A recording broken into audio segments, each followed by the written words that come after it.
지난 2017년 철원의 한 초등학교에서 장애 학생이 학교 폭력을 당했다는 의혹이 나와 해당 학교 교장과 교감 등 3명의 교사가 해임 등의 중징계를 받았습니다. 그러나 검찰이 최근 이 사안을 무혐의 처분했습니다. 해를 넘긴 채 해결하지 못하는 지역 현안을 다루는 새해 기획보도. 오늘은 첫 시간으로 지난 2011년 이후 지지부진한 알펜시아 매각 문제를 짚어봤습니다. 초등학교 예비 소집에 불참한 아동이 전체 취약 대상자의 10% 가까이 되는 것으로 조사됐습니다. 강원도가 지역 경기 활성화를 위해 생활 밀착형 SOC 추진단을 구성하고 사회 간접 자본 발굴에 나섭니다.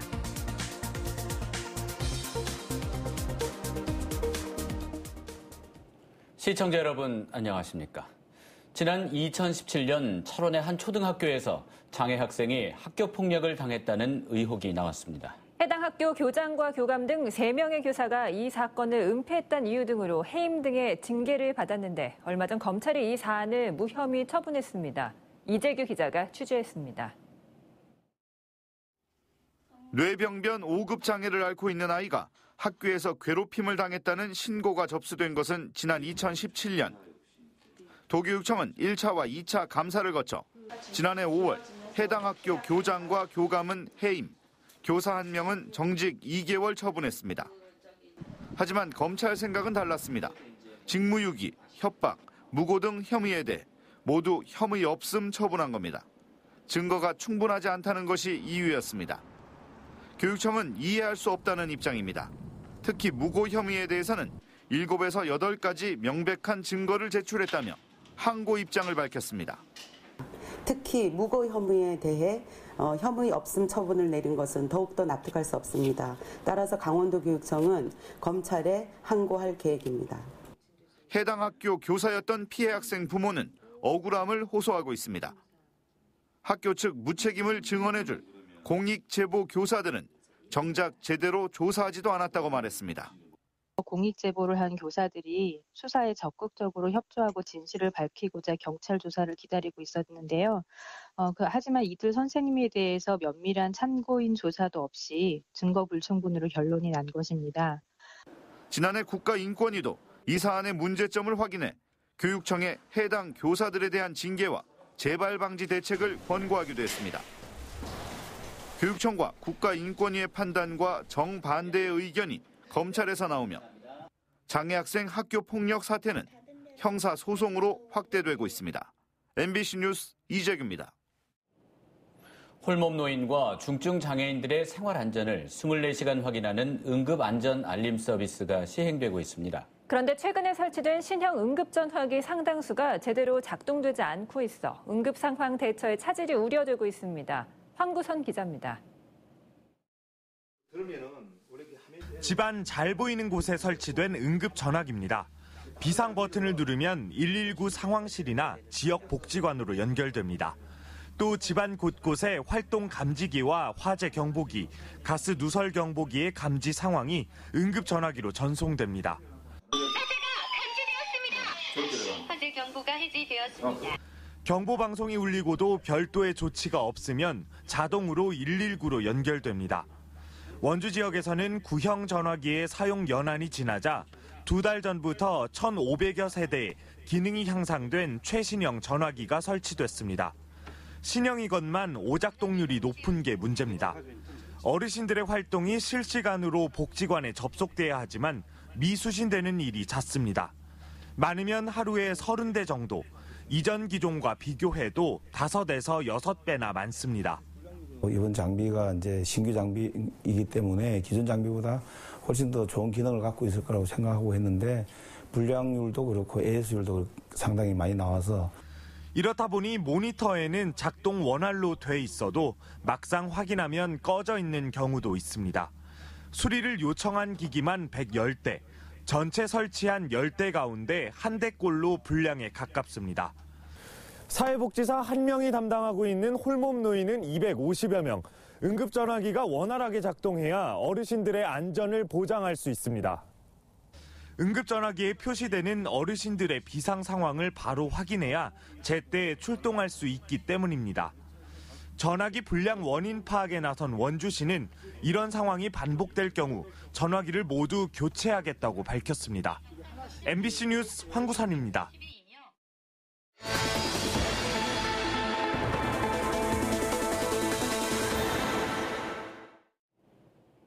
해를 넘긴 채 해결하지 못하는 지역 현안을 다루는 새해 심층 보도를 마련했습니다. 오늘은 첫 시간으로 알펜시아 매각 문제입니다. 2011년 최문순 지사 취임 이후 수차례 매각을 추진했지만 성과를 보여주지 못하고 있습니다. 강화길 기자가 보도합니다. 지난해 5월 지방선거를 앞두고 알펜시아 매각설이 돌았습니다. 말레이시아 투자회사가 임자로 나서 본계약 전 단계까지 진행됐다는 얘기가 파다했습니다. 하지만 그 후 감감무소식입니다. 지난해 국회 국정감사에서도 문매를 맞았습니다. 지방선거가 끝마치고 나서 5개월이 지난 지금까지도 알펜시아 매각이 순조롭다 소리를 저는 들어보지는 못했습니다. 네. 하지만 최문순 지사는 뻔한 답변으로 예봉을 피해갔습니다. 저희 공식 입장은 늘 복수의 매입 의사를 가진 분들하고 협상 중이라는 거. 알겠습니다. 네. 강원도는 알펜시아 매각에 관한 한 줄곧 비밀주의를 고집해왔습니다. 매각 진행 상황 보고는 과장과 국장, 부지사로 이어지는 통상적인 공직 보고 체계를 무시하고 있습니다. 보고 체계가 어떻게 해당 과장님한테도 그러면? 제가 알기로는 지사님께 바로 직접 보고하신다고 듣고 있거든요. 강원도의회는 밀실 행정의 위험을 꾸준히 제기해왔습니다. 결제 라인이 배제되는 구도의 업무 추진은 단점과 위험성이 내포되어 있습니다. 이에 반해 강원도는 공개 매각은 많은 이해관계자의 민원만 야기한다며 반대하고 있습니다. 더불어 현재 서너 곳의 외국 투자자와 매각 협상을 진행하고 있다고 밝혔습니다. 현재 알펜시아의 매각 조건이 좋은 편이 아니어서 인근 지역 개발권도 함께 제시했다고 덧붙였습니다. 그럼 뭘 인수할 거냐. 알펜시아를 산다는데 그럼 뭘 인수할 거냐. 껍데기만 살 거냐. 이런 문제가 남는 거죠. 1조 원이 넘던 알펜시아의 부채는 7,900억 원대로 줄었습니다. 버는 족족 빚을 갚아온 결과입니다. 강원도 개발공사는 매각만이 살 길이라고 강조하고 있습니다. 그 부채 비율을 줄이기 위한 가장 좋은 방법은 지금 매각밖에 없습니다, 사실은. 그래서 매각을 매각이 잘 이루어져야지만 저희들 강원도 개발공사의 본연의 업무에 좀 집중할 수 있을 것 같습니다. 올해로 개장 10년째를 맞는 알펜시아. 최문순 지사는 지난 2011년 취임 후 매각을 공개 선언했지만 아무런 성과가 없었습니다. 그 사이 시설은 낡고 올림픽 프리미엄마저 사라지면서 매각 조건은 점점 불리해지고 있습니다. 매각 임계점에 다다르고 있는 알펜시아가 최문순 도정을 옥죄고 있습니다. MBC 뉴스 강화길입니다. 평창군은 올해 동계올림픽 유산 사업을 성공적으로 추진하는 데 역량을 집중하고 있습니다. 그동안은 좀처럼 진척이 없었는데요. 올림픽 기념관 건립 사업을 시작으로 점차 윤곽이 드러나고 있습니다. 권기만 기자가 보도합니다. 강원도가 평창 동계올림픽 기념관 조성을 위한 용역을 발주했습니다. 올림픽 개폐회식장 일부를 활용해 평창 동계올림픽의 영광과 감동을 담고 역사적 가치를 보존하는 장소로 만들겠다는 계획입니다. 50억 원의 사업비를 투입해 올림픽 2주년인 내년 2월 개관을 목표로 하고 있습니다. 기념관 준공 이후 4층에 평화존을 조성하고 1층을 활용하는 계획도 함께 추진 중입니다. 강원도에서 약속한 대로 1층을 막아서 활용을 하고 4층은 평화올림픽 공간으로 기본 설계를 해서 예산을 만들어서 추후 활용한다고 했기 때문에 크게 기대를 하고 있습니다. 올림픽 기념관을 시작으로 평창 동계올림픽 유산 사업들이 본격 추진될 전망입니다. 평창 동계올림픽 유치부터 성공 개최에 이르는 모든 과정을 담은 기록 유산인 올림픽 백서는 최종 발간을 앞두고 있습니다. 올림픽 잉여금을 활용해 유산 사업을 총괄할 올림픽 재단도 오는 3월 출범할 예정입니다. 현재 평창군이 추진하고 있는 평창 평화포럼 등 관련 사업들은 향후 올림픽 재단이 모두 맡게 될 전망입니다. 개최도시 주민들이 중심이 되어 지속 가능한 신성장 동력 사업으로 발전시켜 나갈 수 있도록 노력하겠습니다. 반면 당장 한 달 앞으로 다가온 올림픽 기념식 개최지 선정 문제와 예산 확보에 실패한 올림픽 테마파크 조성 사업은 돌파구 마련이 시급한 상태입니다. MBC 뉴스 권기만입니다. 강원도가 지역경기 활성화를 위해 생활 밀착형 SOC 추진단을 구성하고 사회 간접자본 발굴에 나섭니다. 강원도는 정부 방침에 따라 기존의 대규모 SOC 사업에서 탈피해 보육과 복지, 문화, 체육시설 등 생활 인프라를 확충하는 방안을 찾기로 했습니다. 기획조정실장을 추진단장으로 생활 SOC 추진단을 구성하고 복합 프로젝트 실현을 위한 분과도 구성해 운영하기로 했습니다. 초등학교 예비 소집에 불참한 아동이 전체 취학 대상자의 10% 가까이 되는 것으로 조사됐습니다. 도내 345개 초등학교에서 실시한 올해 예비 소집에는 취학 대상 아동 13,000명 중 11,800여 명이 참석했습니다.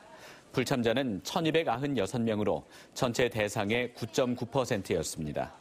지난해 불참자 비율 7.8%보다 늘었습니다.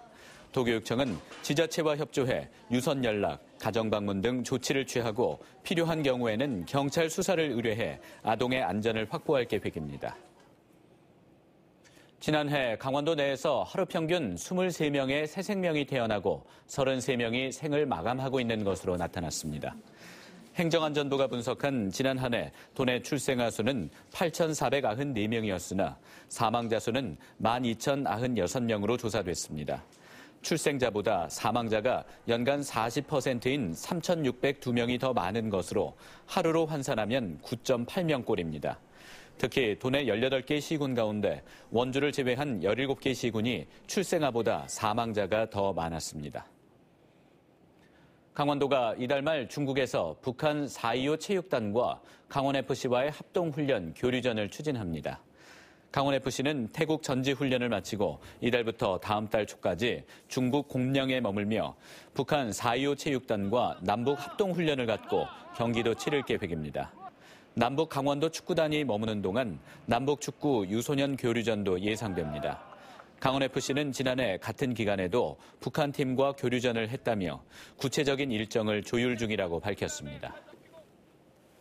춘천시가 올해 시민이 주인인 도시 만들기 사업을 본격적으로 추진합니다. 춘천시는 내일 일반 시민과 시의원, 시민사회단체가 추천한 인사들로 구성된 시민주권위원회를 발족하고 시민주권 활성화 정책 수립 등을 맡길 계획입니다.